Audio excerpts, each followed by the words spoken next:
Bref, bonsoir à tous et bienvenue, vous êtes très nombreux déjà dans le chat à vous agiter. Je suis avec des invités prestigieux. Baptiste, comment ça va Baptiste ? Bonjour. Bah écoute, ça va. Ça va bien et toi ? Ça va, je suis ravi d'accueillir des invités prestigieux et Azad est là également. Comment vas-tu Azad ? On était sûr, bah écoute, ça va super. Comme je disais, j'ai une journée un peu difficile vu que j'ai dû regarder, enfin j'ai pas dû regarder, mais j'ai regardé la dernière trilogie de Star Wars aujourd'hui pour la première fois. Qui n'existe pas, donc t'es resté là devant ta télé à rien regarder, on est d'accord. Exactement, c'est une expérience un peu spirituelle. Rendez-vous à Pôle emploi le matin et rendez-vous avec une trilogie qui n'existe pas l'après-midi. Ouais, c'est quoi votre Star Wars préféré dans le chat du coup ? Parce qu'on en parlait en antenne, c'est quoi votre préférence entre le 1, 2, 3 ou 4, 5, 6 ? Il y a différentes teams, je sais que la menace fantôme est pas beaucoup aimée, moi j'ai un très très bon souvenir personnellement. Comme je dis en antenne, parce que je sais qu'ils vont me balancer, il y a une époque où je regardais une fois par jour. Donc voilà, comme ça vous pouvez pas utiliser ça contre moi. Non, je sais pas, c'est un débat. J'ai l'impression que Baptiste, qui est plus jeune que nous, moi et Azad, on a le même âge, mais Baptiste qui est beaucoup plus jeune, il a loupé t'as loupé le coche, j'ai l'impression, t'es pas autant que nous. Comment ça, dans le 1 ? Dans le non, 1, 2, 3 parce que t'étais en train de dire, ouais, le 8 ou 9, ils sont cool, alors que... Quoi ? T'as dit, il n'y a aucun vrai bon Star Wars. T'as commencé comme ça, t'as dit, il n'y a aucun vrai bon Star Wars. C'est vrai, oui, mais du coup... Non, c'est vrai, mais ça veut pas dire que le 8 et le 9 sont cool.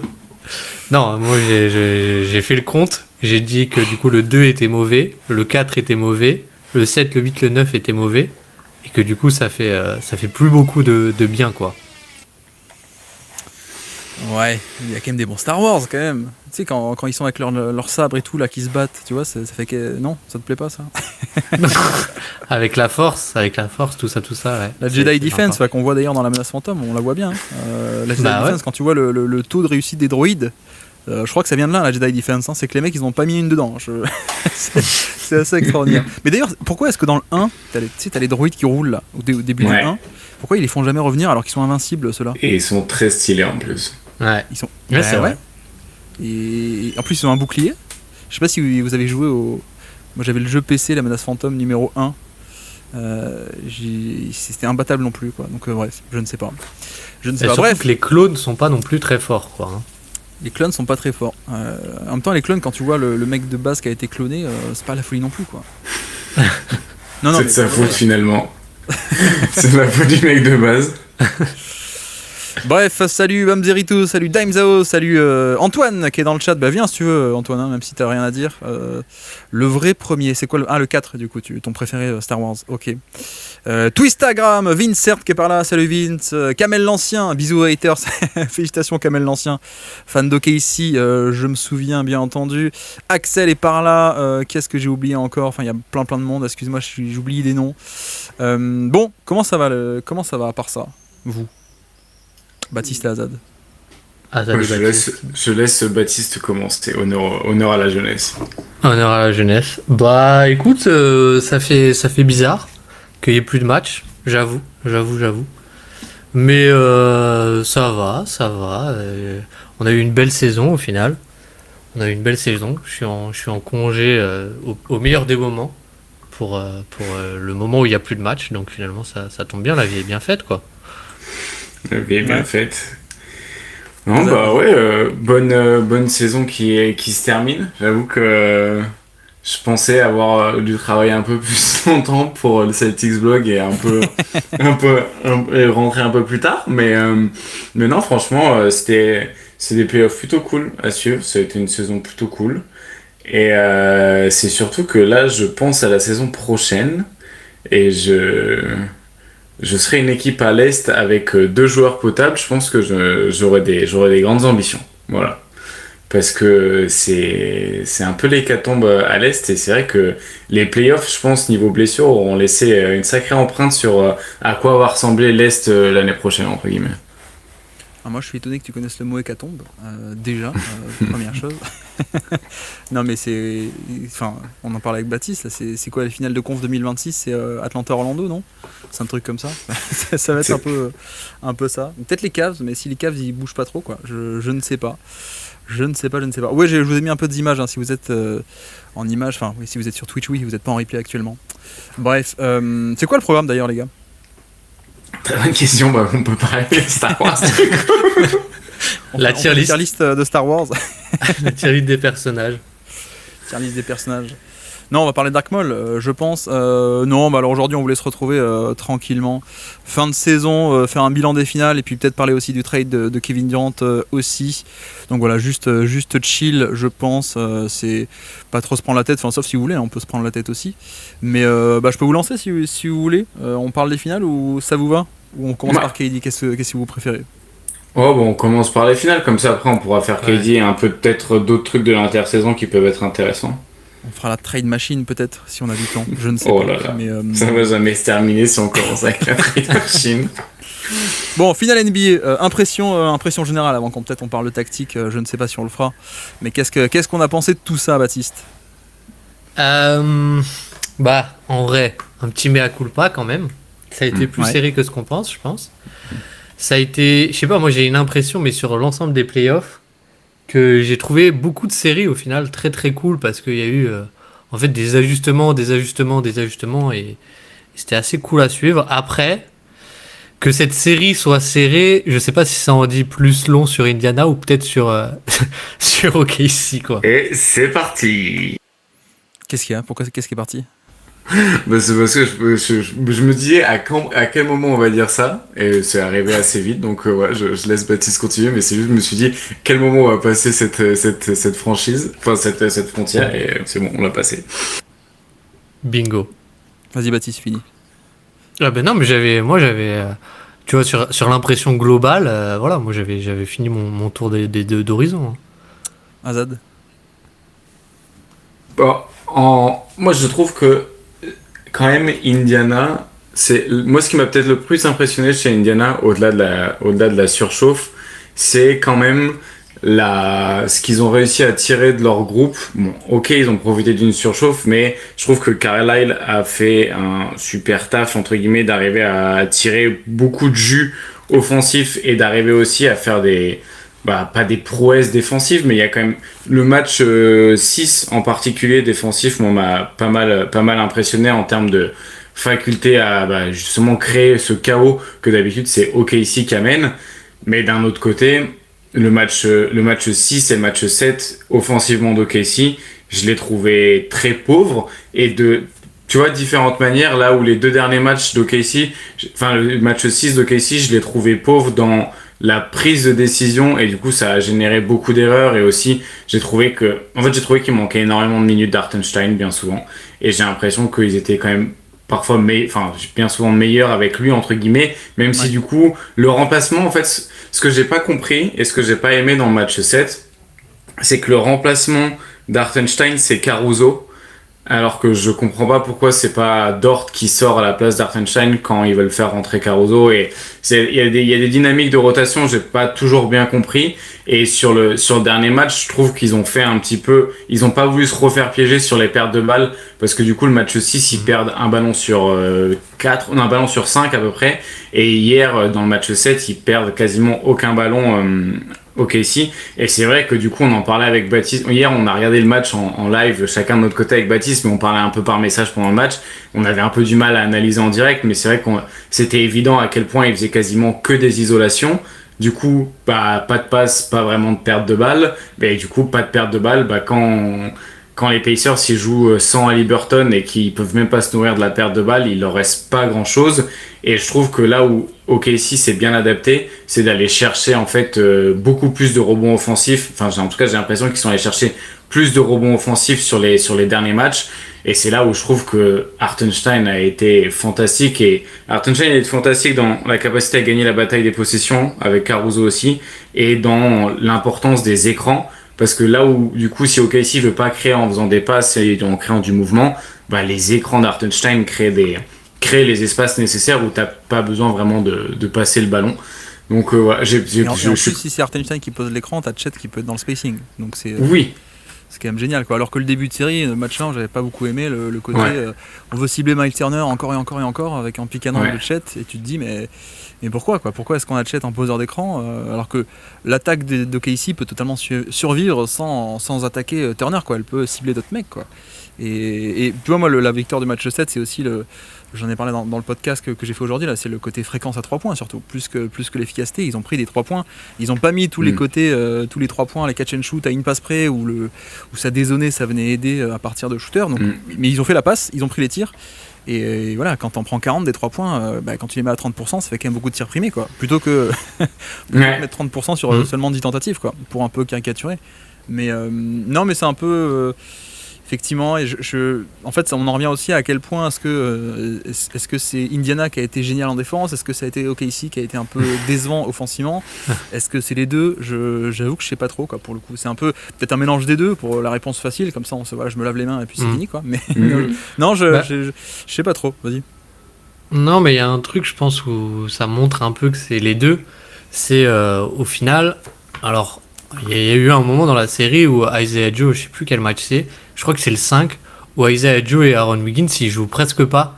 Je crois qu'Isaiah Joe, il met 3 points, mais il joue genre 3 minutes, un truc comme ça.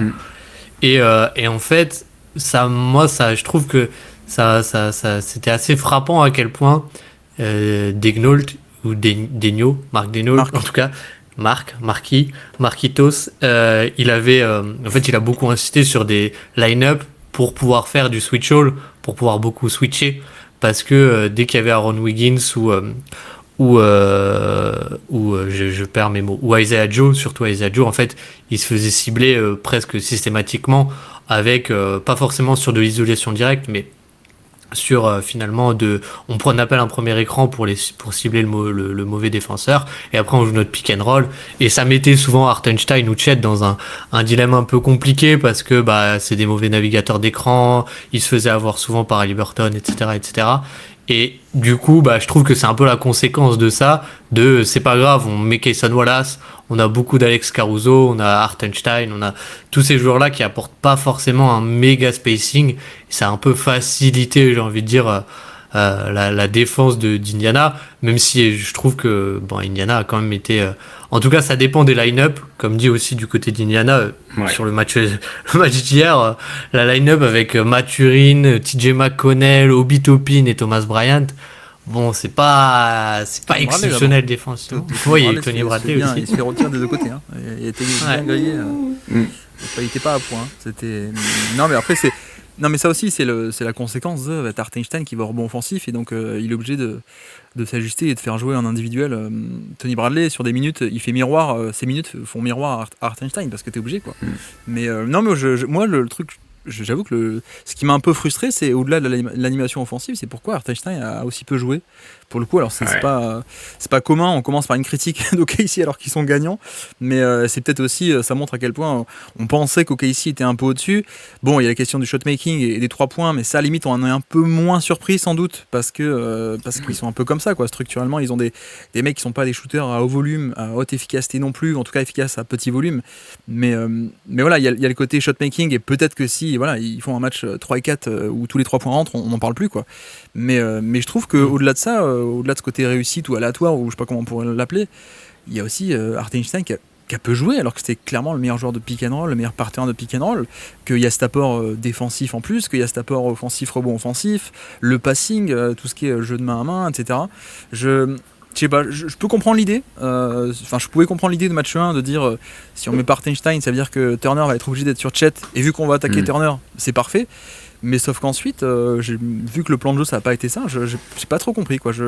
Il fait quoi? Il fait du 20 minutes toute la série, non, à peu près il y a des matchs à moins de 20 minutes, et moi ce qui m'avait particulièrement surpris, c'est à la fin du match 1, et d'ailleurs je pense que ça leur coûte le match 1, et ça aurait pu leur coûter beaucoup plus, c'est que déjà ils commencent le match, le match 1, ils le jouent quasiment tout le temps avec un seul intérieur sur le terrain, alors que ils ont joué beaucoup de fois avec 2 intérieurs tout au long des playoffs, et même en série régulière, et sur les 3 dernières minutes du match 1, ils décident de jouer sans intérieur, face à une équipe qui est justement équipée presque plus que n'importe qui pour justement jouer avec ça et se nourrir de cette rapidité là, et du coup ça leur a clairement coûté. Ils ont plus jamais refait de full small ball sans Chet ou Hartenstein, et moi je trouve que les minutes d'Hartenstein, match 7, hein. Là ils ont refait le ultra small ball sur ce match là, match 7 deuxième mi-temps, mais c'était déjà un peu plié, quoi.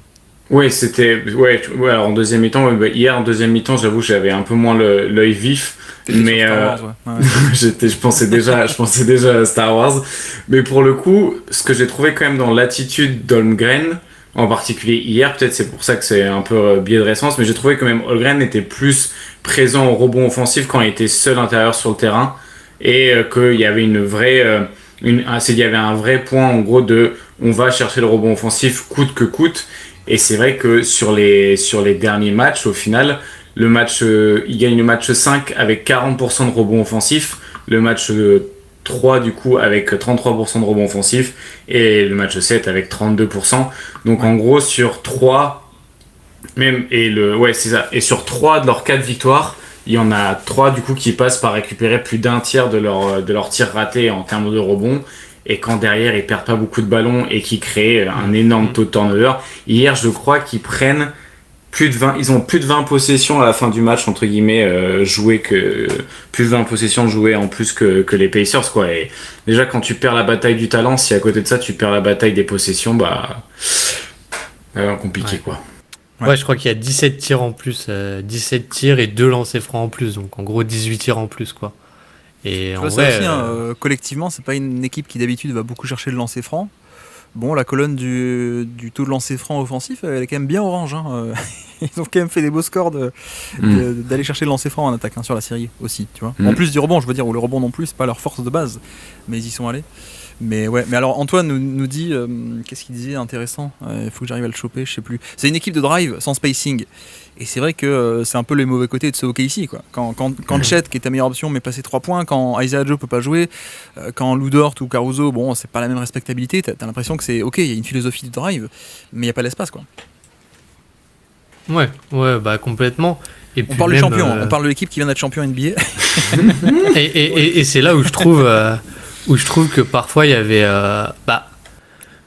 je trouve on en revient beaucoup à Hartenstein parce que justement dans ce côté sa présence, ça a permis d'avoir des moyens, on va dire, peut-être pas de driver balle en main, mais de trouver des tirs lancés, que ce soit des stampedes ou juste des cuts en fait, parce que du coup il peut créer un peu un spacing quand il est vraiment utilisé en hub, quoi.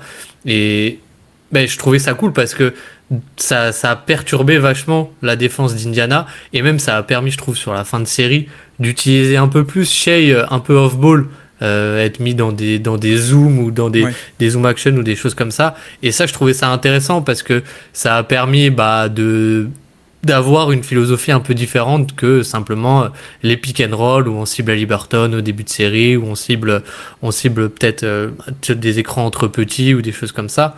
Et je trouvais que ça apportait pas mal d'alternance, ou même pour battre le blitz, j'ai trouvé ça intéressant. Hier, il y a 2-3 séquences où en fait, Shai, vu qu'il arrive lancé, et son premier défenseur qui est Nembhard, il est souvent en retard, et ton blitz, finalement ça se transforme en 1 contre 1 et pas tout de suite 2 contre 1. Et bon, du coup, je trouve que tout tourne beaucoup, tout retombe souvent sur Hartenstein, et ce qu'il a permis de faire finalement un peu tactiquement, quoi. Ouais. Kamel Lancien dit ma frustration côté Hartenstein, c'est l'absence de pick and roll, mais surtout son rôle de connecteur. Mais ça, après, c'est vrai que pour être un connecteur, ça veut dire qu'il faut que SGA libère au-dessus de la prise à 2 pour aller chercher Hartenstein qui peut exploiter le 3 contre 4 ou le 4 contre 3 plutôt. Et ça, c'est vrai qu'on a vu une bonne série au passing selon certains matchs pour SGA, mais c'est plus des passes de fin de drive quand il y avait 3 mecs dans la raquette de faire le kick-out. Mais c'est vrai qu'on n'a pas réussi à débloquer le short roll non plus de Hartenstein, quoi. Non, mais pourtant, je sais pas s'ils ont essayé ou pas, mais je trouve que la position des écrans a pas mal évolué au fur et à mesure de la série. Il y aurait eu des espaces sur le short roll, mais d'un autre côté, je pense qu'il y avait aussi une vraie volonté de juste insister énormément sur le scoring de SGA.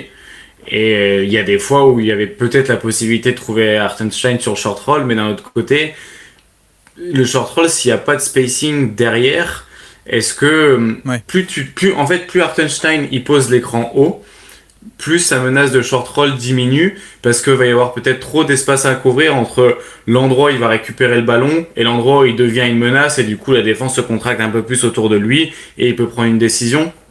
Et du coup c'était pas forcément dans la dans l'organisation du terrain, c'était pas forcément les meilleures positions pour lui dans son optimisation de connecteurs, mais dans les décalages qu'il créait sans toucher le ballon, c'était vraiment bon. Et il y a aussi les quelques fois où du coup il n'y a pas SGA sur le terrain et Hartenstein il est utilisé comme hub. Et ça fonctionne parce qu'en réalité, tu joues contre une défense qui a aussi un peu des mecs qui sont concentrés, enfin, qui font des erreurs sans ballon, disons. Il y a des mecs qui sont très bons en défense sans ballon du côté des Pacers, Andrew Nembhard, Siakam. T'as des mecs qui sont un peu plus endormis ou un peu plus faciles à piéger. Jaylen Brown. Je pense à Bénédicte Mathurin ou à Obi Toppin, tu vois. Et là, bah, sur les moments où il l'utilisait en hub, ton spacing il est pas optimal, donc tu peux pas le faire de manière répétée parce qu'au bout d'un moment ça va se voir. Mais il y a des moments où ça fonctionne très bien et c'est vrai que son passing arrêté, pour le coup, quand il l'a utilisé, il a été bon, quoi. Ouais, je montrais tout à l'heure là, ici à l'écran, le shot making, non c'est pas là, c'est là.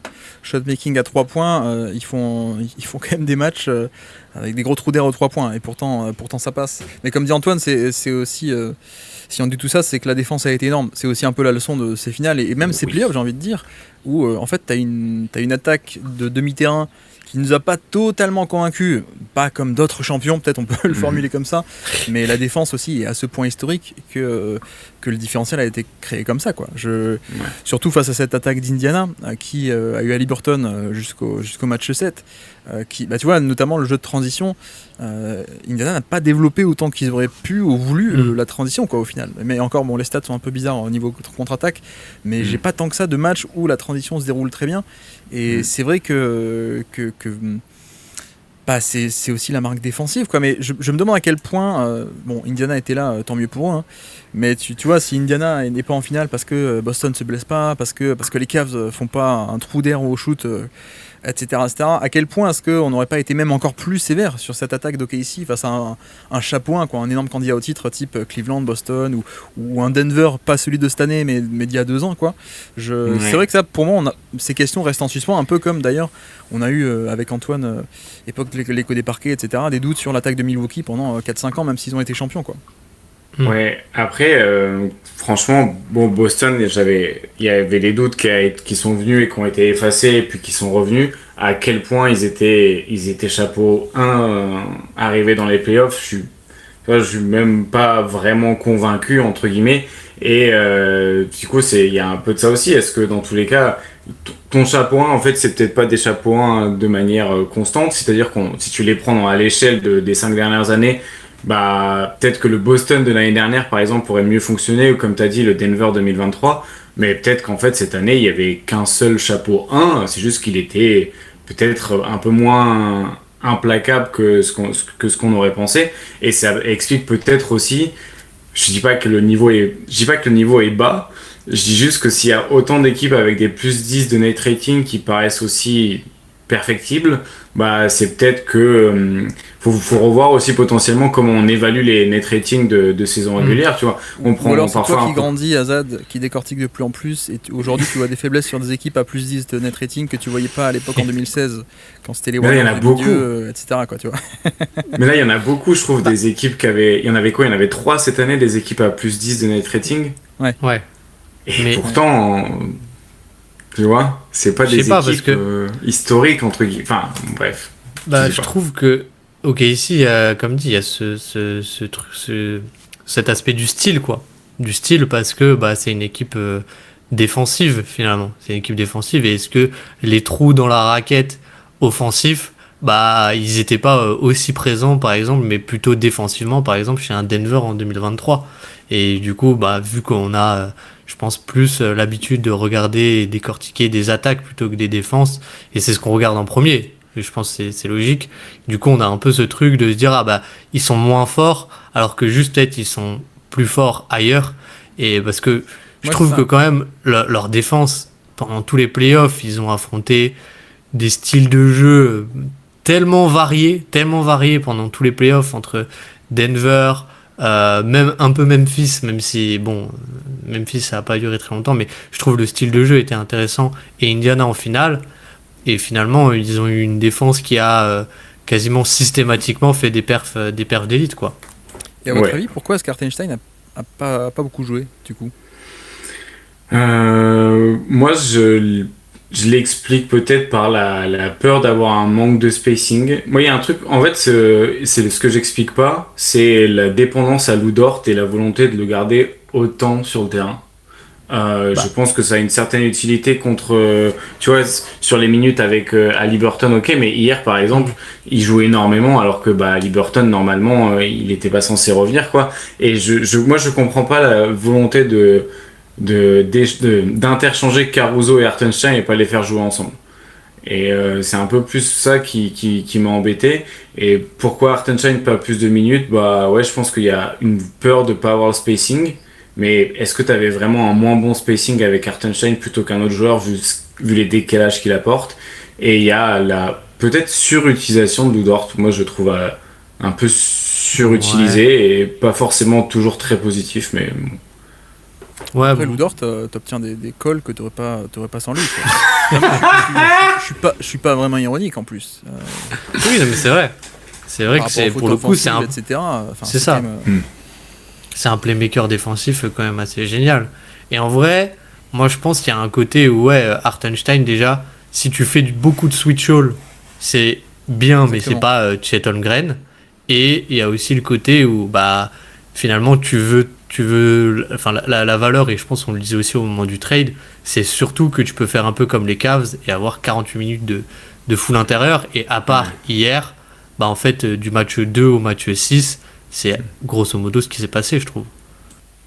Oui. Après, moi, effectivement, c'est un peu mes deux pistes comme ça que j'expliquerai. C'est l'aspect de transition. C'est quand même cool d'avoir des line-up un peu plus petits pour contrer la contre-attaque. Je pense, dans l'idée, il y avait ça, premièrement. Et puis, deuxièmement, l'aspect switch-all que des line-up avec seulement Chet peut totalement débloquer. Parce que Hartenstein peut le faire, mais c'est pas génial. Et je pense que c'est un peu les craintes, ces deux craintes-là, à mon sens, qui ont un peu motivé ce choix de transition personnelle plutôt petit. C'est cool pour courir ou pour avoir des mecs au point d'attaque, pour faire un pressing tout terrain, pour courir vite, etc. Et quand on sait à quel point la transition est importante pour Indiana, je pense que c'est pas pour rien qu'ils ont débarqué dans la série comme ça, à mon avis.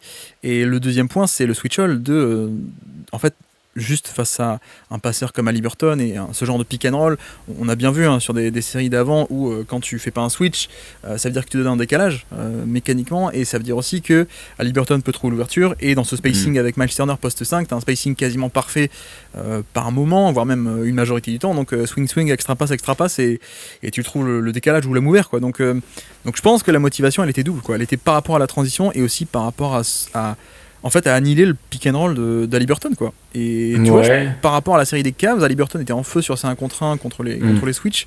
Là, je l'ai trouvé un peu moins bon, mais en même temps, c'est peut-être un peu plus normal, quoi. C'est un peu plus normal, mais tu vois, est-ce que il est si problématique que ça, Hartenstein, sur les pick and roll? Moi, j'ai vu un peu des... Tu vois, on me disait, il a un peu ciblé. Je suis, si vous voulez... Enfin, après, peut-être que je le je surévalue dans la défense de switch. Chet Holmgren est exceptionnel. Je pense pas que, à l'inverse, Hartenstein soit négatif. Il est moins bon que lui, mais pour moi, t'aurais pu continuer à faire du switch all avec les deux, entre guillemets. Et je trouve que la valeur structurelle qu'il a au rebond offensif, et tu vois, même pour lancer une transition, pour un 7 pieds, il est pas lent et il n'annule pas ton jeu. Et bon, pour moi, sa valeur structurelle remplace largement le peut-être moins bon défenseur de switch qu'il est, mais si c'est ton moins bon défenseur de switch, pas grave finalement. Ouais. Et il y a un truc aussi que je me dis, c'est est-ce que tu pouvais pas un peu je pense qu'ils ont essayé de le faire aussi, mais du coup décaler un peu le plus possible les minutes d'Hartenstein avec Haliburton pour justement ne pas avoir ce truc du switch. Et je trouve que du coup là j'ai plus toute la série dans le détail en tête, mais je trouve que ce qu'ils font hier sur TJ McConnell avec Hartenstein aussi, en fait ça monte un peu la valeur qu'il peut avoir, c'est-à-dire que il peut faire un drop et puis d'un coup sur la possession d'après il va faire un blitz ultra agressif, et je crois que ça crée une transition parce que t'as pas ce dilemme un peu Haliburton. Donc je pense qu'il y a aussi pas mal de raisons de spacing et offensive, parce que y a un truc qu'on n'a pas dit, c'est que OKC finalement a beaucoup plus attaqué avec pendant une grande partie de la série des pick and roll Jalen Williams, SGA dans le sens qu'on veut. Oui. Et une fois que tu pars de là, si t'as Luguensdort que tu gardes pour avoir sur Haliburton et Chet Holmgren qui fait pas une série en méga réussite et qui est pas ultra respecté, et Isaiah Hartenstein, finalement ton spacing il est aussi un peu tué comme ça, quoi. Mais la frustration vient précisément du fait que sur les minutes où il était là, c'était très cool, y compris défensivement, oui. Y compris parfois quand il devait switcher, mais quand même quand il switchait pas, ça faisait des blitz comme tu dis, ou des edges agressifs, et ça crée des turnovers. Alors pas tout le temps, mais pas mal de fois c'est arrivé. Donc ouais, et après, moi la troisième raison que j'ai trouvée aussi, c'est par rapport au match-up. Et le fait que, tu vois, la deuxième source d'attaque des Pacers, c'est, Nembhard quand il est en feu, mais c'est Siakam. Et le truc, c'est qu'on a bien vu que, enfin, pour moi, je pense que Mark Daniels voulait aussi éviter un peu le maximum Hartenstein sur Siakam. Parce que Siakam, c'était à peu près le seul où Siakam arrivait un peu dans le périmètre face au jeu, à drive and kick, à tirer des décalages et ressortir, ou en tout cas à faire des choses. Et en mettant pas Hartenstein sur le terrain et en priorisant un peu en line-up à un seul big, ça permettait d'avoir Jalen Williams sur Siakam, qui est plutôt le bon morphotype pour lui, etc. Et tu vois, la série de création pure de Siakam, elle est pas folle en fait. Il n'arrive pas non plus à faire des tonnes de choses. Comment ? Moi, je disais, j'ai pensé à haute voix, je disais c'est que sa défense, moi, qui m'a le plus impressionné sur la série, oui. Mais pas offensivement. Ouais. Mais tu vois, pour moi, c'est une raison de plus qui fait que il voulait pas être avec deux bigs, parce qu'il voulait pas se retrouver avec Hartenstein sur Siakam trop souvent, parce que ça aurait été donner une source d'attaque potentielle plus facile pour les Pacers, que les Pacers n'ont pas eu quasiment toute la série, quoi. Après, la question c'est, sur ces line-up à deux bigs, pourquoi est-ce que juste tu mets pas de Chet sur Siakam, et pourquoi tu laisses pas Hartenstein sur Turner, ce que Mark Daniels t'as pas trop voulu faire. Mais voilà, enfin bref, moi je pense qu'il y a quand même plein de petites raisons comme ça défensives qui en fait on n'a pas pu mesurer pourquoi, mais on a aussi pas pu le mesurer parce que Mark Daniels a sans doute fait les moves pour les empêcher. Donc en fait on doit évaluer presque par rapport à ce qui n'est pas arrivé, quoi, en un sens. Je sais pas si c'est clair ce que je veux dire, mais tout ça pour dire aussi que l'attaque avec Hartenstein aurait été beaucoup mieux pour OKC, la pose d'écran, le jeu à deux, le passing, etc.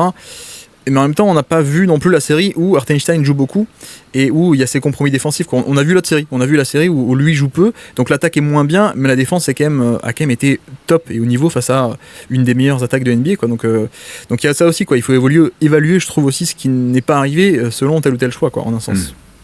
Ouais, complètement.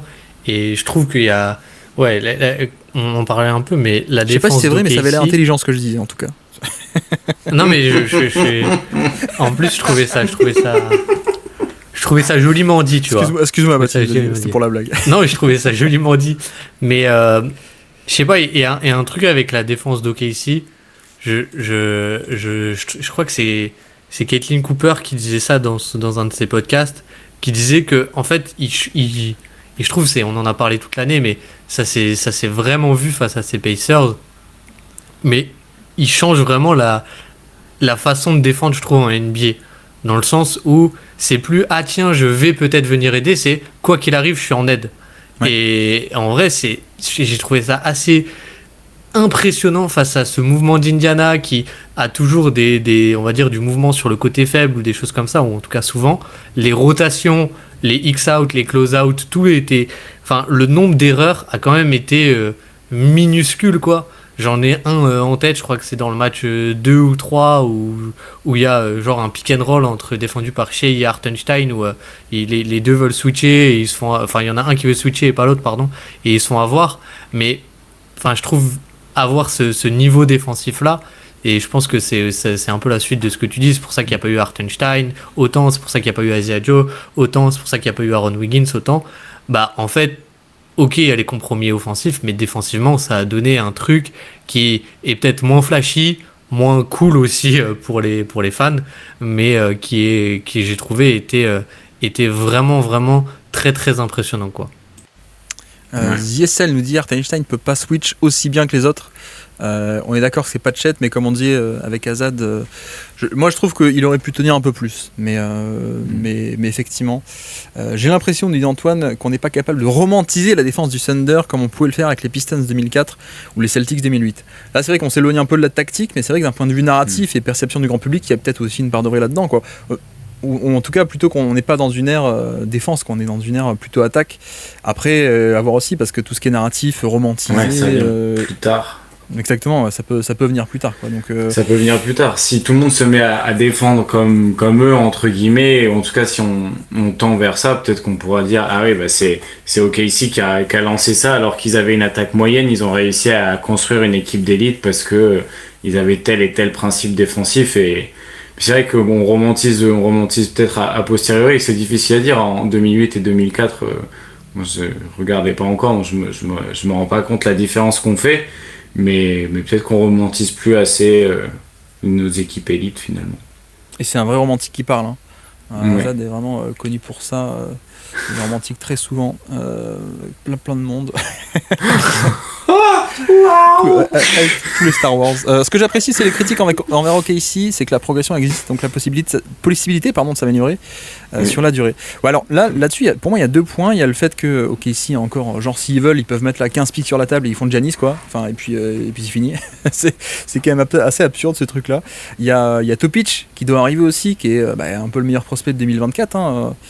Enfin, pardon pour les Français, mais en tout cas, beaucoup de monde disait ça de l'an passé, que c'était le meilleur prospect d'une QV assez faible, qui est malheureusement blessé, donc il est tombé de beaucoup de places. Mais voilà, Topic arrive.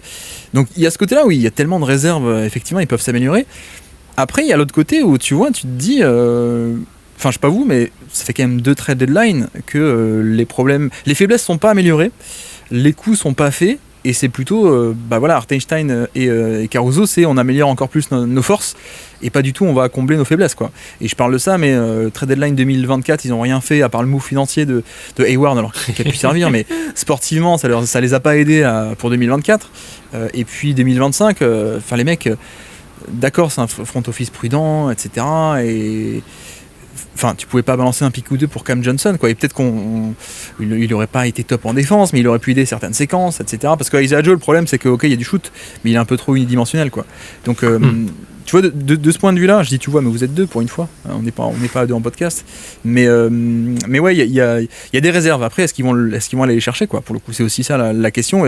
À quel point veulent-ils un peu dévier de leur identité de base de la défense? À quel point est-ce qu'on va être enclin à tordre un peu ça et à accepter d'être moins fantastique en défense pour améliorer un peu le spacing? Mais je pense que c'est un peu, je veux pas dire vital, parce que la preuve, ils ont survécu, ils sont allés jusqu'au titre sans ça.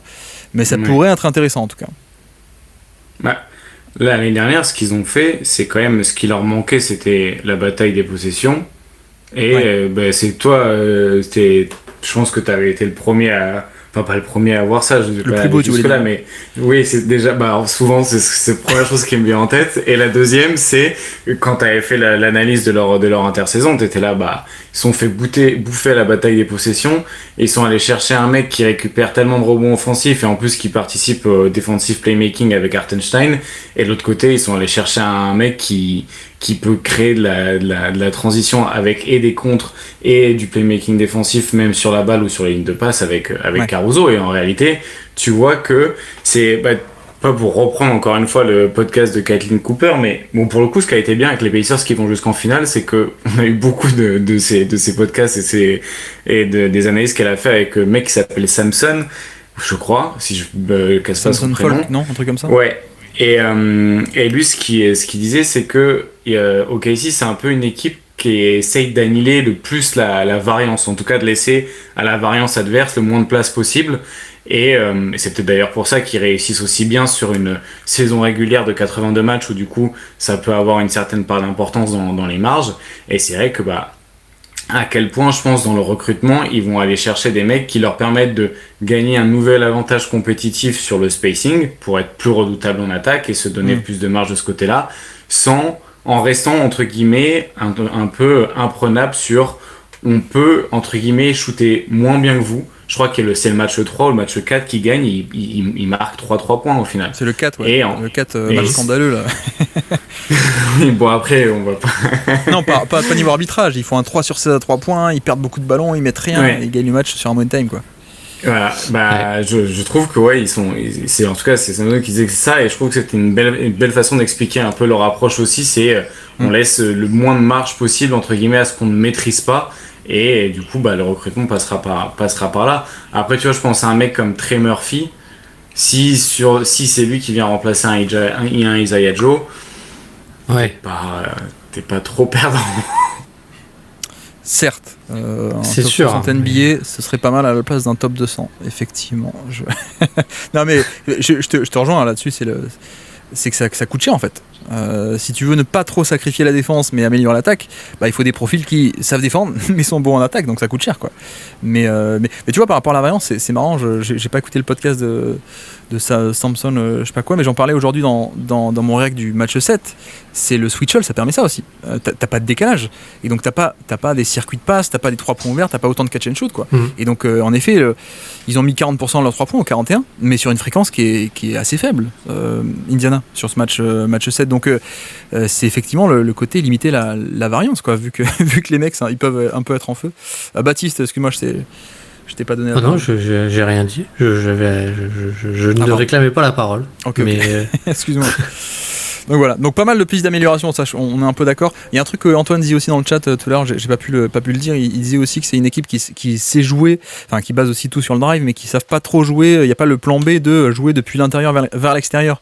Et ça, tu vois, c'est vrai que c'est un truc qu'on pense, ou on pensait que pourrait apporter un peu Hartenstein, le côté post-up, split, un mec au poste bas et puis ça tourne autour, donc partir de l'intérieur pour ressortir à l'extérieur, quoi. Ça pourrait être aussi pas mal en termes de variété tactique, quoi. C'est vrai que bon, les 3 points sont pas rentrés, mais j'ai l'impression que c'est pas que ça. J'ai l'impression qu'on aurait pu faire un peu mieux niveau animation, peut-être offensive, mais la défense est tellement extraordinaire. Indiana, est-ce qu'on a des choses à dire sur Indiana ou pas? Est-ce que sur OKC, est-ce que Azad, gros romantique qu'il est, vous trouvez pas ça un peu poétique que la réputation que tu lui fais. Non mais que OKC, la meilleure défense depuis X années pour créer des paires de balles, etc., maestro de la bataille des possessions et des turnovers, finissent la saison et le match 7 sur la perf dans le 100e centile en nombre de paires de balles provoquées. C'est pas mal du tout, effectivement. Est-ce que c'est encore plus poétique ou moins poétique que Kevin Durant qui a échangé ce jour-là? Ça, on peut se poser la question aussi. C'était sûr, mais déjà moi quand j'ai vu Desmond Bane échanger pendant les playoffs, j'étais là genre ah oui, c'est vrai qu'ils peuvent déjà échanger les mecs en fait. J'oublie à chaque fois que ça s'arrête pas en fait, enfin que ça reprend entre guillemets. Disons que c'est pas officiel, mais en fait rien n'empêche un mec de dire on va faire ce trade là quoi. On s'est serré la main et de faire sortir l'info. Mais pour ça qu'il y a des règles, oui, il faut interdire j'ai entendu des trucs, il faut interdire les trades les jours des matchs 7 des finales NBA et tout. En fait, c'est vrai que ça arrive tellement souvent que... Ça existe déjà en fait. Ça existe déjà. T'as pas le droit de faire des trades officiellement. C'est juste qu'il y a les annonces qui tombent. Ça tombe quand ça tombe quoi. Mais ouais. Williams d'ailleurs, on n'a pas parlé de Williams. Qu'est-ce qu'on pense de sa série? Je l'ai trouvé quand même pas en réussite sur le fameux pull-up à 2 points là contre le drop ou ce genre de choses. J'ai pas beaucoup aimé. Après, je trouve que le niveau drive, ça a quand même été un peu mieux. Enfin, pas mal du tout. Ouais, après le drive a été très en réussite. C'est le match 5 est vraiment très impressionnant là-dessus. Mais au-delà de lui, ses finales, c'est peut-être son utilisation, moi, qui m'a le plus... où j'ai été le plus déçu. C'est pas forcément la performance du joueur, c'est dans les situations dans lesquelles il a été mis. Et d'un autre côté, ce qui a été assez remarquable, c'est comment, du coup, ils sont aussi adaptés côté Pacers pour pouvoir un petit peu les gêner là-dessus. Et c'est, tu vois, on disait tout à l'heure, on disait que Siakam avait pas créé beaucoup offensivement. Défensivement, il a eu un super rôle justement dans ça. Et j'ai trouvé la protection de cercle aussi secondaire de Siakam. Bon, hier, il y a 2 actions impressionnantes, mais sur la série, je l'ai trouvé très bien timé sur les aides. Ouais. Et je trouve que Siakam et Nembhard, pour le coup, bon, du coup, je me suis éloigné de Jalen Williams, mais je trouvais que Nembhard et Siakam avaient fait un super travail pour justement, en fait, je trouve qu'ils ont fait un bon travail pour rendre tout ce qui n'était pas de la création de SGA difficile.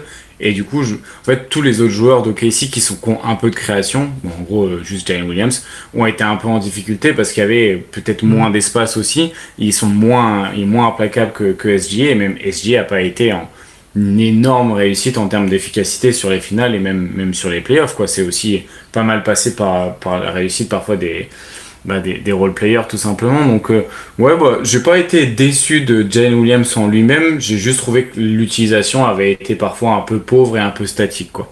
Sauf sur le match 5 du coup. Ouais, et puis sans Hartenstein, lui il aime bien avoir Hartenstein aussi, donc moins Hartenstein va jouer, quoi, moins... Après le piqué dans entre les deux était sympa quand même, HDA Williams, c'était assez cool de les voir combinés comme ça.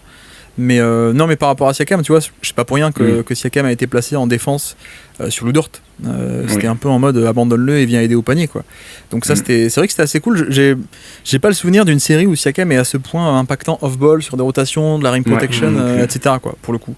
Donc ultra dissuasif sur les stuns. Je trouve qu'il a ce côté où il prend une place qui est assez phénoménale.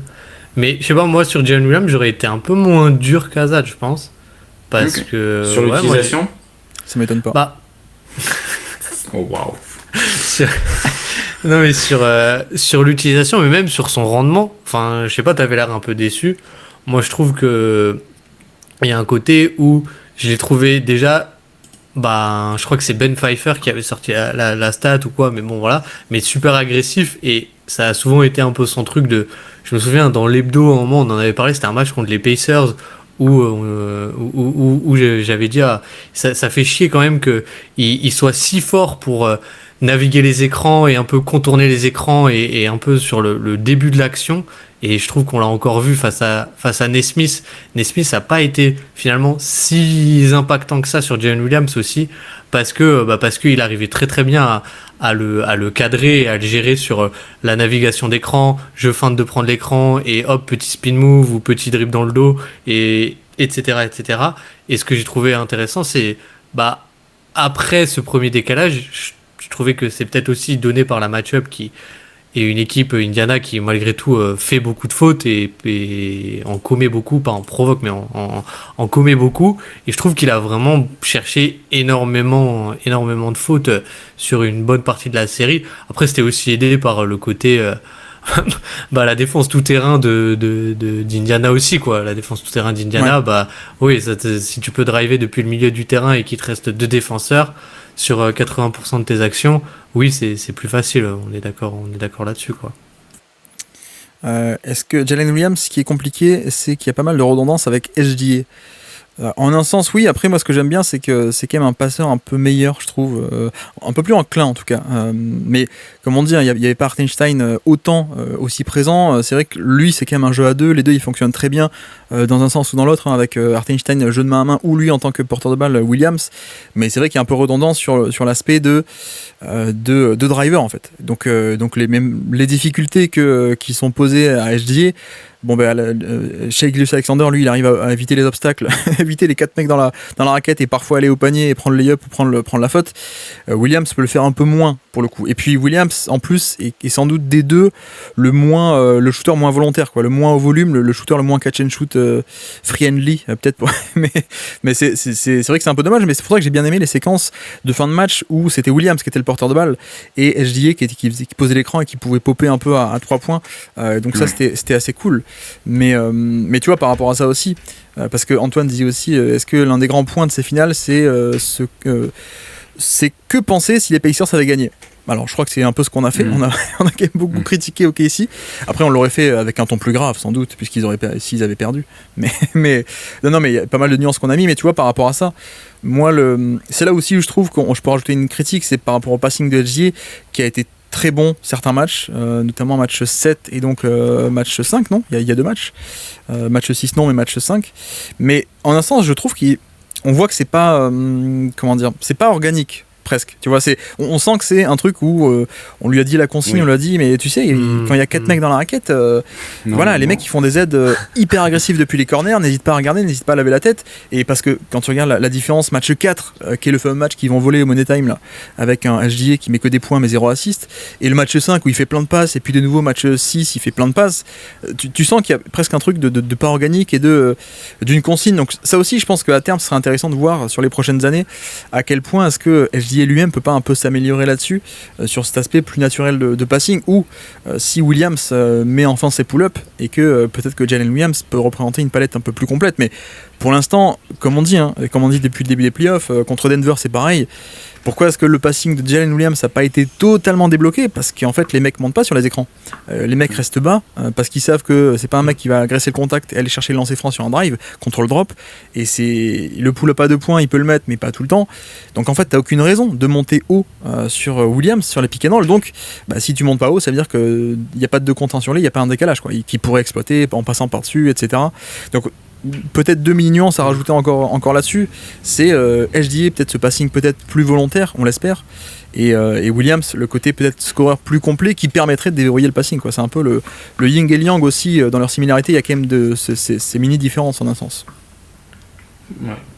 Il y a ça, et puis je pense que peut-être c'est pas... Parfois, moi, j'ai trouvé que ça manquait un peu de dynamisme off-ball. Il y avait l'aspect de... Ouais. Il passe parfois, après le pick and roll, il passe d'être sur l'aile à un mec dans le corner, et le mec du corner, il vient dans le dunker spot. T'as un peu cet aspect de rotation comme ça, un peu qui tourne, un peu comme si la plaque elle tournait autour du pick and roll pour un peu gêner la position des aides et où est-ce que les joueurs sont placés dans la défense d'Indiana. Mais d'un autre côté, à part ces mouvements-là, entre guillemets, qui sont préparés, qui sont structurels, il n'y a pas trop de... Je n'ai pas retrouvé un flow offensif très varié, et les cuts, à part quand c'était Hartenstein qui avait la balle, j'en ai pas retrouvé énormément non plus, quoi. Donc je pense que ça aide pas aussi peut-être la création et le passing des 2 porteurs de balle, quoi. Indiana, on l'a dit un peu, le problème ça a été la transition, logiquement n'a pas été aussi étincelante que contre d'autres équipes un peu moins performantes en défense de transition. Là-dessus je pense qu'on peut dire que OKC a en partie remporté la bataille, de la bataille de la contre-attaque, donc, entre la bonne attaque et la bonne défense de transition. Je sais pas, vous m'arrêtez si vous n'êtes pas d'accord, mais que dire de plus face à ça? Je sais pas ce que vous en pensez, mais on n'a pas trop des perfs offensives incroyables sur cette série. Ouais, non. Après, je trouve qu'il y a quand même plus sur. Je saurais pas trop dire à quel point c'est dû à la bonne défense ou des choses comme ça. Mais en tout cas, je trouve qu'il y a quand même sur le début de la série, en tout cas avant que ça se mette à vraiment tout switch all, des possessions, en tout cas des phases de jeu qui sont quand même super intéressantes à Indiana, où je trouve le côté vraiment qui m'a un peu déçu, c'est comme dit, c'est la défense, mais le côté, le post-up de Siakam, et ils ont rarement, ou même Miles Turner, ils ont vraiment pas du tout réussi à les mettre en position, et je trouvais que face à un switch, et face à Cleveland, notamment par exemple, ça avait beaucoup aidé, ou même face à New York sur les quelques matchs ou les quelques séquences où ça avait tenté du switch all, le post-up de Siakam, ça avait été super utile. Là je trouve qu'il a été complètement verrouillé, parce que finalement tu as des profils qui peuvent switcher, qui sont super longs, qui ont fait aussi pas mal de front, ou qui ont eu des mains ultra agressives sur les entry pass. Shai a été, je trouve, plutôt pas mal aussi là-dessus, Kayson Wallace, Alex Caruso, des choses comme ça. Après, c'est-à-dire que OKC va switcher et te donner le mismatch, mais ensuite pour donner la balle au poste bas, bonne chance quoi. T'as des bras de partout qui sortent de nulle part. Et quand soit ils ont pas arrivé, soit ils ont tenté, et ça a fait beaucoup de turnovers sur ces situations quoi. Donc comme tu dis, c'est un ressort qui aurait dû aider à punir le switch all et qui n'a pas été là quoi. Alors que c'était là contre les Cavs et qui a fait sortir les Cavs du switch all notamment. Ouais, et je trouve que ce qu'ils avaient bien réussi au début de série, c'est un peu les actions à deux écrans, enfin comment ils appellent ça, mais où ils lancent la balle, plus en mode Miami action, en mode chase un peu, où en gros à Liberton, get action. Il lance la balle loin, il reçoit un premier écran, et après il peut arriver assez vite lancé. Ça je trouvais que c'était pas mal, parce que même face à un switch, en fait, t'attaques un défenseur avec beaucoup de vitesse qui, lui, est immobile, et ça a pas mal marché. Après, je trouve que... Moins facile quand t'es blessé sur les 3 derniers matchs, quoi. Ouais, voilà, moins facile quand t'es blessé, quand les défenseurs sont un peu plus préparés aussi à couvrir ce genre d'action. Et quand ils ont le droit de faire faute aussi, tu me disais en antenne. Oui, quand ils ont le droit. Je disais même quand ils ont le droit de faire des attentats, pour dire mes mots. Mes mots exacts. Non mais voilà, j'ai trouvé que c'était intéressant. Après, bah. Attends, juste, je veux dire au robot YouTube, c'est une blague. Hein, il a prononcé un mot qu'il n'aurait pas dû. 1984, mais. Oui, et je trouve que ce que OKC a bien fait aussi, c'est essayer sur certaines séquences de garder Dort le plus possible en fait en deny, quoi, pour l'empêcher de prendre les écrans. Je sais plus quel match c'est, je perds les comptes, mais il y a un match où ils l'ont pas mal gardé un peu comme ça, et finalement bah je trouve que t'as un peu manqué tes ports d'entrée que t'avais de base, c'est-à-dire bah la transition ou la semi-transition, le post-up. Finalement, t'as été pas si mal au rebond offensif sur pas mal de matchs, parce qu'il y a le switch, donc t'avais le mismatch au rebond. Mais finalement, j'ai pas l'impression non plus que en fait, ce qui restait était pas si mal, mais il restait trop peu. J'ai un peu cette impression-là, quoi. Ouais. Et le côté blessure aussi. Depuis quand il est blessé d'ailleurs à Liberton? Match 5. Ouais. Donc, le match 5 qui joue blessé. Match 5 qui joue blessé parce qu'il met 0 points, et du coup, on a eu tous les mecs qui sont arrivés qui a dit incroyable, le mec a mis 0 points au final. Oui, mais en même temps, je joue blessé. Non, il met pas 0 points, il met 0 tir, je crois. Il met il met 0 tir. Oui, c'est ça, il met un ou deux lancers francs, mais ça se voit. Fake news. Ça se voit qu'il joue blessé. Et ils arrivent à lui donner même des buts du match 7. Tu vois que tu le retrouves dans des situations où il porte moins la balle et il est un peu plus une menace off-ball, et je trouve qu'il l'avait plutôt bien réinventé dans ce rôle-là au final sur le match 6 du coup qu'ils arrivent à prendre. Après sur le match 6, ils sont t'as un truc assez, enfin tu vois, tu peux pas y faire grand-chose, mais OKC ils sont à 17% à 3 points et Indiana ils sont à 40, et en plus de ça Indiana arrive à se créer des bons tirs au cercle, et du coup le match 6 d'OKC ressemble absolument pas à OKC. C'était très bizarre.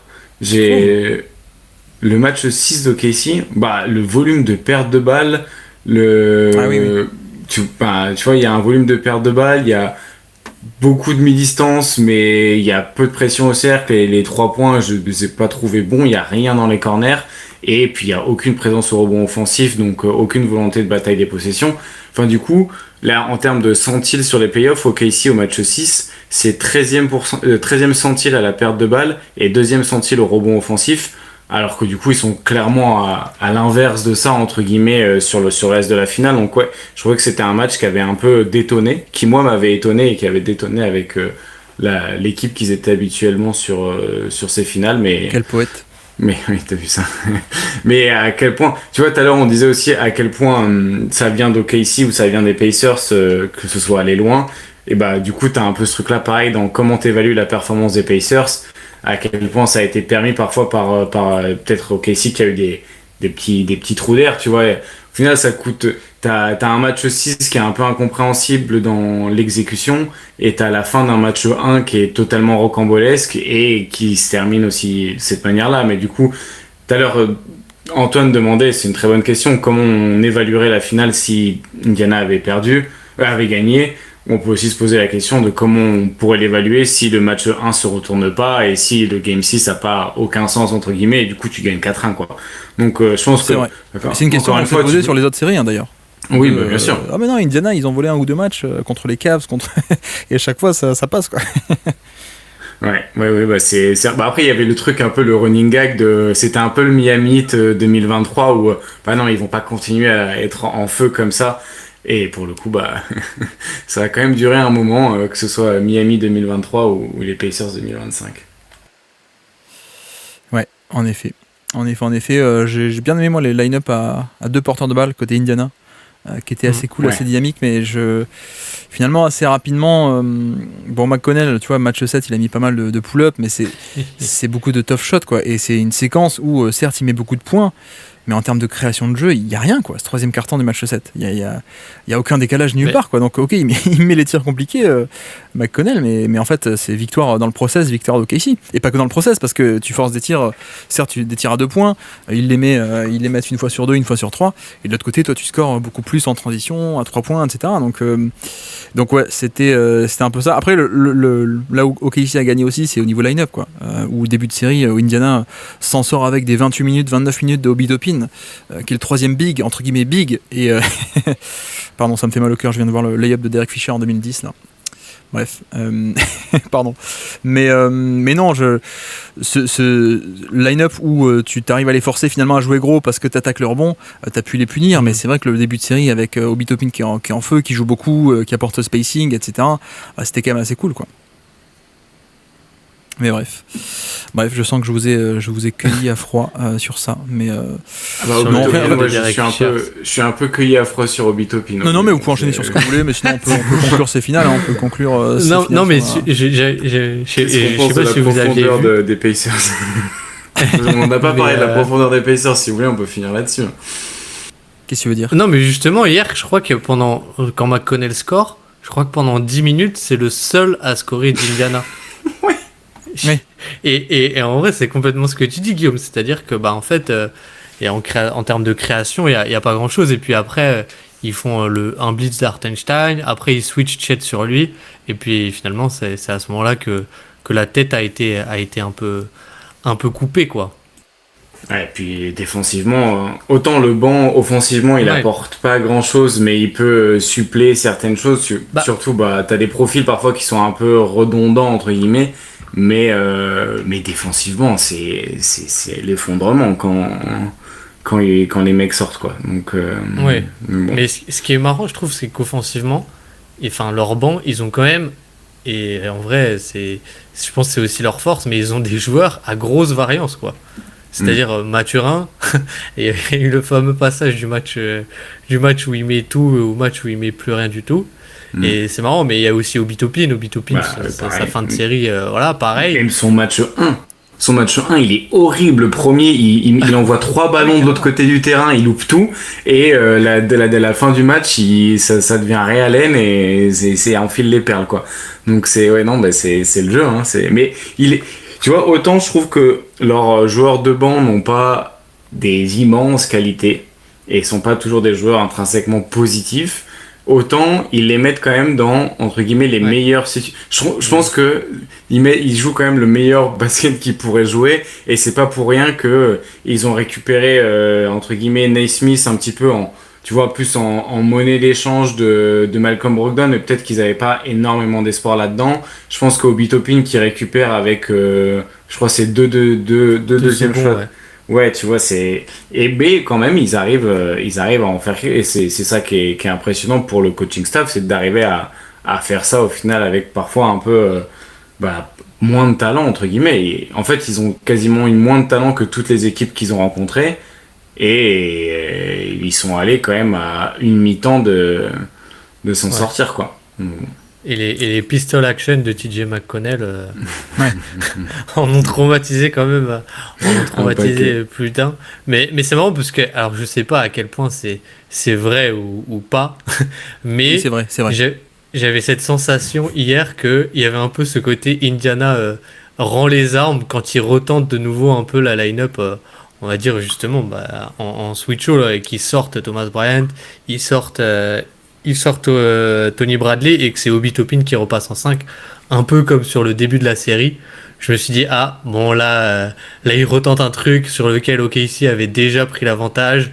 Ça ressemble quand même à une fin d'idée, la fin des tiroirs, quoi. En même temps, l'attaque était tellement catastrophique que troisième quart-temps qu'il fallait bien réussir un truc, quoi. Mais ouais. Après, dans l'aspect narratif ou je sais pas quoi, ou si on était sur le podcast de Bill Simmons, tu vois, on dirait finalement la blessure de Haliburton a fait que les mecs se sont unis. Il y avait un sentiment. Non mais vraiment des trucs comme ça. Et en vrai, ils mènent à la mi-temps. Et tu vois, c'est comme dit Antoine, mais ils pouvaient gagner sans que ce soit un si grand si. Et c'est vrai que je suis un peu d'accord, quoi. Et ça, pour moi, c'est la vraie surprise de ces finales. Et encore une fois, à quel point c'est Indiana, à quel point c'est OKC qui a été moins bon, à quel point c'est un peu l'aspect aléatoire de réussite au tir qui nous a donné des bonnes finales, etc. Mais les mecs sont à une mi-temps. Ils sont à une mi-temps quoi, du titre, alors que non, c'est pas une équipe d'élite, c'est loin de ça. Mais c'est quand même assez fou quoi. J'étais agréablement surpris. Pardon, tu parlais du match 1 à Zad. Ok, ils le volent un peu le match 1. Mais j'avoue que j'ai pas le sentiment que sur la série soit en mode waouh, on est à 3 partout, Indiana a volé 3 matchs un peu à l'esbrouf ou un peu sur des fins de match complètement folles et tout. Il y a presque ce truc de dire ils ont pas mieux joué, mais parfois pas loin quoi, tu vois. Donc c'est assez agréable ce sentiment de c'est pas l'esbrouf quoi, c'est une vraie série disputée et finalement Indiana qui était le petit, qui avait moins d'atouts et tout, ils ont eu un peu de réussite, d'accord. Mais ça jouait bien quoi, donc ça c'est quand même, je trouve en termes de spectateur assez agréable aussi parce que je suis spectateur neutre, hein. Si t'es fan de Casey ou d'Indiana, tu t'es bouffé les ongles pendant 2 semaines. Ouais, ça a dû être un enfer, mais là où tu vois là on parle de la réussite au tir, le truc c'est que face à une équipe de Casey, faut déjà arriver à les prendre tes tirs. Et tu vois, au final, il y a un peu ce truc-là de si t'as ta réussite au tir, entre guillemets, tu l'as presque mérité parce que tu joues contre une équipe qui arrive à annuler une action sur 5 quasiment, tu vois, à certains moments. Donc, au final, ta variance au shooting, tu l'as bien mérité et du coup, essaye de construire dessus, quoi. Et je trouve il y a un truc pour moi qui a été un peu sur lequel j'avais un peu sous-estimé Indiana et je trouve qu'on l'a un peu vu tous les playoffs. Le pouvoir de l'amitié. Le pouvoir de l'amitié, à quel point ils sont unis vraiment, et je trouve qu'au moment de la blessure d'Haliburton, faire le temps mort autour de lui, ça a été dingue. Non, mais c'est sur l'organisation du terrain. Je trouve que ils ont été, enfin, je sais pas, moi, je trouve déjà contre Cleveland, toujours forcer le petit dans le dunker. Fin de saison, il est parti. Excuse-moi, Baptiste, vas-y. Non, mais toujours forcer le petit dans le dunker spot, et sur les line-up à 2 bigs. Ils arrivaient en tout cas très souvent à forcer Chet Holmgren on-ball et Isaiah Hartenstein qui étaient souvent dans le 5 slot ou des choses comme ça. Et je trouve que là-dessus, ils ont été vraiment élites quoi, dans vraiment la manipulation des placements des défenseurs. Alors oui, OKC, ça reste la défense d'OKC et comme dit, ça reste compliqué de prendre des tirs, mais je trouve qu'ils ont quand même réussi à se créer globalement, surtout sur le début de la série, des bons tirs quoi. Enfin en tout cas sur le passage à Indiana, les matchs 3 et 4 quoi. Ce qui les a un peu tués, c'est les pertes de balles, hein, mine de rien. Mais malgré ça, malgré des sorties turnover qui sont assez crades, c'est vrai que les scores offensifs sont pas excellents. Et tout est relatif quoi, tu vois, quand tu postes des 108, 109, 112 d'offensive rating, en soi, par rapport à la moyenne NBA, c'est pas top. Contre la défense de Casey, c'est pas si mal quoi. J'exagère à peine, mais c'est un peu l'idée quoi. Surtout quand tu perds. Non, mais surtout quand tu perds un ballon sur 5 quoi. Ou 4. Le match 1. Mais le match 1, il est tellement bizarre parce que j'avais regardé les stats du coup, et en gros, c'est la 4e meilleure performance de Casey sur la saison à ce moment-là en termes de perte de balles provoquées. Et c'est la 3e pire efficacité sur les transitions après un turnover provoqué. Ouais. Et t'as ce truc-là, cette anomalie ils ont pas réussi à provoquer des bons turnovers. Et ce qui est marrant, c'est que dans tous ces turnovers qui sont provoqués dans le match 1, t'en as énormément qui sont sorties de balle. Donc en fait, t'as pas de transition. T'en as énormément qui sont sur des retours en zone et des fautes offensives. Et du coup, t'as aussi ce truc-là parfois un petit peu sur la perte de balle. C'est comment tu perds ton ballon entre guillemets et du coup quelle est la conséquence derrière. Et du coup, c'est vrai que t'as pas cette granularité là sur les four factors, mais potentiellement aussi il y a des fois où ils s'en sont sortis parce qu'ils ont perdu les entre guillemets bons ballons, les ballons qu'ils pouvaient perdre, et après tu regardes quand même que les matchs qu'ils ont gagnés, à part le match 1 du coup qui est un peu une anomalie, c'est les matchs où ils ont perdu le moins de ballons quoi. T'as le match du coup, c'est celui qui gagne, c'est le 3, ils perdent 14%, et le 6 où ils perdent que 9% de leur ballon. Ouais. Et du coup t'as le match 1 du coup qui est une vraie anomalie où ils perdent 25%, donc un ballon sur 4, ils perdent un ballon sur 4 et ils gagnent le match.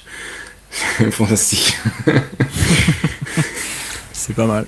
Non mais ce match 1 est lunaire parce qu'il gagne avec perte de balle et sans transition. Et tu dis, comment vous n'êtes pas les Pacers, pardon. mais tu vois, le reste de la série, comme tu dis, hein, les matchs où ils gagnent, c'est les matchs où ils sont bons ou moins mauvais sur tel ou tel domaine, quoi. Donc il y a vraiment ce truc, c'était pas mal, quoi. C'était pas mal du tout. Donc c'était assez cool, mine de rien. J'étais pas du tout enthousiasmé par les finales de base, je dois dire, parce qu'il me semblait qu'il y avait un déséquilibre qui ferait des finales pas marrantes. Mais au final, c'était quand même plus agréable que prévu, je trouve. Donc ouais. Ouais. Moi, j'avais aucun espoir quand c'était annoncé l'affiche. J'étais là, bon, j'avais très peu d'espoir et je suis reconnaissant de juste fait surprendre et d'avoir passé un peu pour un con, mais en tout cas, c'était cool de voir que il y avait encore un peu de surprise finalement. Et ça, c'était bien. J'ai bien aimé. Peut-être qu'OKC aurait dû recruter Gary Neal. Ça aurait été, je pense, un peu mieux niveau spacing. À mon avis. Bref, donc pourquoi Gary Neal maintenant ? Parce que je le voyais à l'écran, là. Okay. J'ai mis un best-of de toutes les finales, les moments mémorables. J'ai vu Spurs Miami en 2013 où Gary Neal est passé pas loin de MVP des finales. Ça, c'était quand même le bon temps à l'époque, mais bref. Bon, je crois qu'on a à peu près tout dit, et même si on l'a pas tout dit, on va s'arrêter là, niveau final, niveau du bilan final. Allez. Ou pas. Ouais, ça vous va.